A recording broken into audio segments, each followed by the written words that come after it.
عسلامة ومرحبا بكم. اليوم جبت لكم البريكة بالعظمة. شكون ما يعرفش البريكة اللي بالعظمة التونسية؟ بنة لا تقاوم وتقرميشة غير عادية. للرسيت متاعنا هذيا نستحقوا بطاطا مسموطة، شوية فرماج، شوية تن، هريسة للي يحب، شوية زيتون زادا كيف كيف اللي يحب، شوية معدنوس وورقات ملسوقة. وبيان سور ما تكمل الرسيت إلا بكعبات عظم.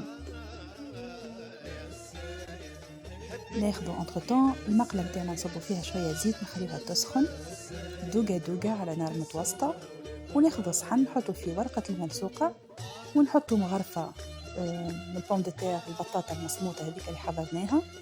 واللي يحب سي فاكولتاتيف، اللي يحب يحط شوية هريسة هكاكا باش تعطيك التوزويزة، والتونسي ماك تعرف مع التوزويزة ما يلعبش. نكملو نحطو عليها شوية معدنوس، شوية فرماج، ناخذ العظمة متاعنا نفقسوها على كل فاخس هذاك ونحط عليها رشة الملح، وبيان سور نزيدو التن عليها من فوق. نسكروا الكعبة متاعنا ونحطوها تتقلي في المقلة متاعنا اللي قاعدة تسخن.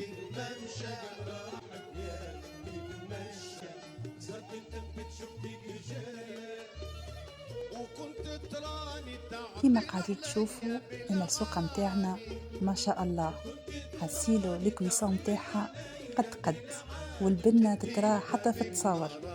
أما ما نحكي لكمش على البنة.